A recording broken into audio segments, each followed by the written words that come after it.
Shalom semuanya. Di akhir video segmen Why Grace, kami selalu mengundang saudara untuk mengirimkan pertanyaan, komentar, ataupun kesaksian. Kami bersyukur karena kami selalu menerima baik kesaksian ataupun pertanyaan dari waktu ke waktu. Ini membuat kami lebih mengerti bagaimana keadaan saudara-saudara setelah menonton video Why Grace ini. Hari ini saya akan membacakan salah satu pertanyaan yang sudah masuk, dan untuk menjaga privasi dari si pengirim, maka saya tidak akan membacakan namanya. Shalom. Saya sangat diberkati dengan pelayanan yang dilakukan oleh Gereja The Coast setiap minggunya. Dan salah satu yang sangat saya nanti-nantikan adalah segmen Why Grace. Terima kasih karena sudah membuat video ini. Melalui email ini, saya ingin meminta untuk dijelaskan lebih detail mengenai konsekuensi yang dihadapi oleh orang Kristen yang percaya dengan kasih karunia. Karena menurut saya, seorang bapak yang baik akan menghukum anaknya. Walaupun itu sangat menyakitkan dirasakan buat anaknya, tetapi demi kebaikan anaknya tetap dilakukan oleh bapaknya. Justru bukan bapak yang baik apabila tidak menghukum demi mendidik anaknya agar tidak melakukan hal yang semakin parah di kemudian harinya. Yang pasti menurut saya, Tuhan sebagai bapak yang baik dan sebagai pencipta kita sangat tahu seberapa besar kekuatan anaknya untuk menahan hukuman atau didikan atau konsekuensi yang dapat membuat anaknya lebih baik ke depannya. Terima kasih untuk pertanyaan yang telah diberikan, dan juga kami bersyukur karena apa yang kami lakukan melalui pelayanan kami dapat memberkati saudara. Saya percaya saudara sudah mengerti akan kasih karunia, maka itu video ini dibuat hanya untuk membantu agar kita dapat menjadi lebih konsisten di dalam pemahaman kasih karunia. Seringkali kita menggunakan gambaran orang tua di bumi di dalam mendidik anaknya sebagai gambaran Tuhan. Namun sayangnya ini bukanlah gambaran yang tepat, karena kita sebagai manusia, kita mempunyai banyak keterbatasan. Contohnya, kita mempunyai banyak keterbatasan di dalam hikmat untuk mendidik. Kita mempunyai banyak keterbatasan di dalam apa yang kita ingin sampaikan atau lakukan untuk mendidik anak-anak kita. Kita juga mempunyai keterbatasan di dalam kesabaran kita. Namun hal ini tidaklah demikian dengan Tuhan kita. Maka itu saya rasa bukanlah sebuah ilustrasi atau gambaran yang tepat jika kita menggunakan gambaran kita untuk menjelaskan bagaimana Tuhan berlaku kepada kita. Pastor Indra pernah memberikan sebuah pernyataan yang menurut saya sangatlah tepat untuk menjelaskan keadaan ini. Seringkali ketika semua orang bertanya tentang hal buruk yang terjadi, apakah Tuhan menghukum, apakah Tuhan mengkoreksi, dan lain-lainnya, Pastor Indra berkata pada ujung-ujungnya hanya kembali kepada dua akar sebenarnya. Yang pertama, apakah kita melihat Tuhan kita sebagai Tuhan yang pemarah dan selalu ingin menghukum, atau kita melihat Tuhan kita adalah Tuhan yang penuh kasih dan selalu ingin mengasihi saudara-saudara. Karena apapun bentuk pertanyaannya, tapi jika kita melihat dari dua kacamata yang berbeda ini, maka respons kita pasti pun akan berbeda. Jika kita melihat Tuhan kita adalah Tuhan yang penuh kasih, maka kita akan mempunyai pengharapan bahwa akan ada hal baik yang masih akan mungkin terjadi di kemudian hari. Namun jika kita melihat Tuhan kita adalah Tuhan yang selalu menghukum saudara-saudara, maka suatu hari kita nanti akan lelah dan kita tidak tahu lagi. Kita merasa bahwa Tuhan hanya ingin menghukum dan tidak lagi ada pengharapan bagi kehidupan kita di kemudian hari. Yesaya pasal 54 berkata demikian, "Hanya sesaat lamanya aku meninggalkan engkau, tetapi karena kasih sayang yang besar, aku mengambil engkau kembali. Dalam murka yang meluap, aku telah menyembunyikan wajahku terhadap engkau sesaat lamanya. Tetapi dalam kasih setia abadi, aku telah mengasihani engkau." Betul Tuhan pernah marah, betul Tuhan pernah meninggalkan kita, tapi itu sifatnya hanya sesaat lamanya.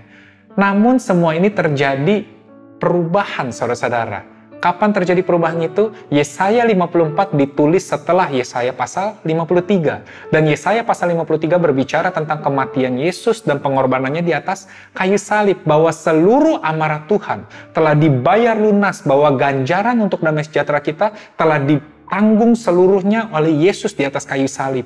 Maka itu Tuhan telah memberikan kasih setia yang abadi, saudara-saudara. Semuanya sudah lunas. Bahkan dilanjutkan, "Keadaan ini bagiku seperti pada zaman Nuh. Seperti aku telah bersumpah kepadanya bahwa air bah tidak akan meliputi bumi lagi. Demikianlah aku telah bersumpah bahwa aku tidak akan murka terhadap engkau dan tidak akan menghardik engkau lagi. Sebab biarpun gunung-gunung beranjak dan bukit-bukit bergoyang, tetapi kasih setiaku tidak akan beranjak daripadamu, dan perjanjian damaiku tidak akan bergoyang.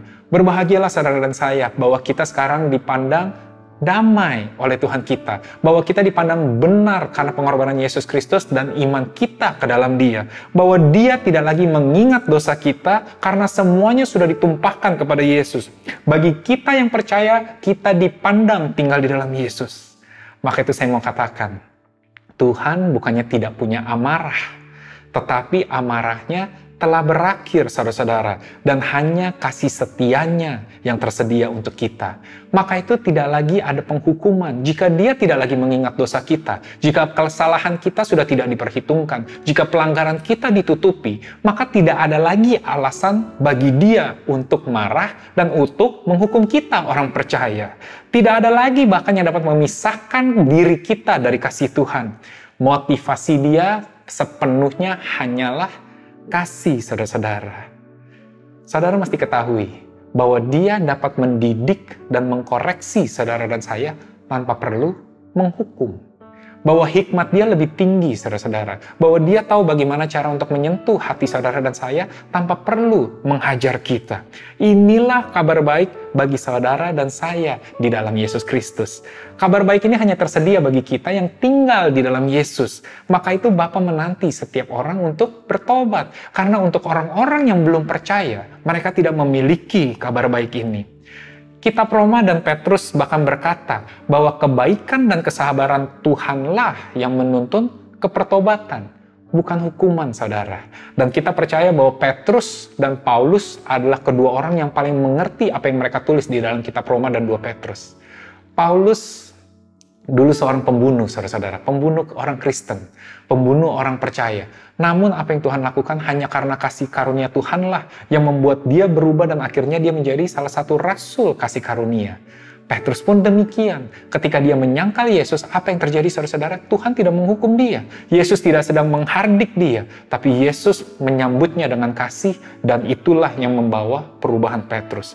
Jadi ingat, saudara-saudara, bukanlah hukuman yang membawa kita kepada perubahan. Tuhan kita adalah kasih. Dan di dalam kasih yang sempurna, tidak ada ketakutan.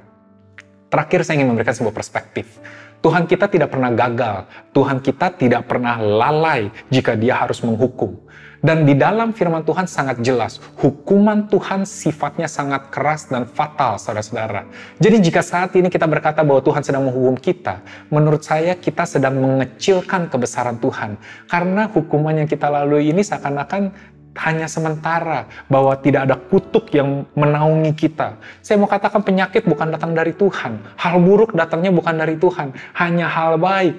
Dan ini semua keburukan yang terjadi datangnya dari si musuh, saudara-saudara. Maka itu kita mempunyai pengharapan bahwa Tuhan pasti membela kita dan jika Allah ada di pihak kita, siapa yang dapat melawan kita? Hukuman hanya ada di luar kasih, saudara-saudara. Disinilah standing kita sebagai orang yang percaya akan kasih karunia Bapa. Jika saudara dan saya sama-sama mengerti hati Bapa, maka seringkali mungkin kita hanya bermasalah dengan penggunaan terminologi, saudara-saudara. Penggunaan kata-kata di dalam menjelaskan kejadian buruk yang menimpa kita. Tapi saya mau katakan, jika saudara dan saya sama-sama percaya bahwa Tuhan adalah kasih dan Dia tidak mampu dan tidak mungkin menghukum kita, maka kita berada di posisi yang sama, saudara-saudara. Sebelum saya mengakhiri video ini, tanpa terasa sudah kurang lebih 5 bulan kita menayangkan segmen Why Grace ini. Video ini akan menjadi akhir yang sempurna dari season pertama segmen ini. Kami akan kembali segera dengan season kedua dari segmen Why Grace dalam waktu dekat. Semoga kami tetap bisa memberikan penjelasan dan pengertian akan kasih karunia Tuhan yang tidak berkesudahan di dalam kehidupan saudara dan saya. Dan juga memberikan pengenalan dan pengertian yang lebih jelas mengenai kasih Tuhan dalam perjalanan iman kita. Di video ini saya ingin mengucapkan terima kasih kepada seluruh tim produksi Why Grace. Ada tim yang membuat konten, di dalamnya ada Pastor Indra, Ko Ishak, dan Stephanie Chiu. Lalu juga di dalam pengambilan video ada Pastor Yohanes, Dennis Andri, Selfie, dan juga Bern. Di tim penulis ada Angela Rehela. Lalu di tim desain dan editing akhir ada Joshua Lasiman, Adeline Setiawan, dan juga Venetia. Sungguh sebuah kerjasama satu tubuh Kristus setiap waktunya untuk menghasilkan sebuah video untuk dinikmati oleh kita bersama. Sekali lagi saya mengucapkan terima kasih atas dukungan dari nama-nama yang saya sebut baru saja. Oke semuanya, Terima kasih sudah menonton video ini. Jika saudara ingin memberikan pertanyaan, komentar, ataupun kesaksian, saudara bisa lihat di slide berikut ini. See you!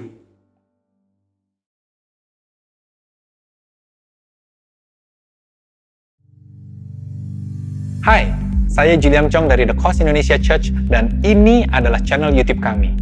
Saya mau berterima kasih karena sudah bergabung dengan kami hari ini. Saya berharap apa yang kami bagikan menginspirasi Anda, membangun iman Anda, dan juga memberikan perspektif tentang bagaimana Tuhan bergerak di dalam kehidupan Anda. Saya percaya video hari ini sudah memberkati Anda, maka itu jangan lupa untuk suka dan sebarkan video ini ke teman-teman ataupun keluarga Anda. Serta berlangganan dan juga menyalakan lonceng pemberitahuan di bawah ini untuk mendapatkan update akan video-video terbaru dari kami. Sekali lagi terima kasih dan jangan lupa nonton video kami yang lain di channel kami. Sampai jumpa di episode yang lainnya. Shalom.